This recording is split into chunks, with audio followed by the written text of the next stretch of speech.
The word for 15 in Spanish is quince. It's a basic number that is used in everyday conversations, especially when talking about age or time. Quince is pronounced as quince, and it's a simple word that is easy to remember and pronounce for non-native Spanish speakers.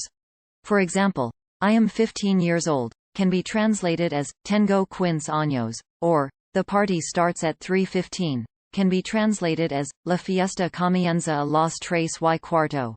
Knowing how to say numbers in Spanish is essential if you plan to travel, communicate with Spanish speakers, or if you're learning the language for academic or professional purposes.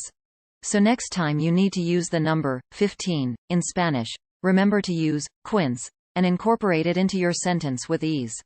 Hey there, fellow language learners. Are you enjoying this video and finding it helpful? If so, don't forget to hit that subscribe button. By subscribing to our channel, you'll never miss out on our latest language learning videos. Also check out description pages to check out some amazing books which will help you learn Spanish language.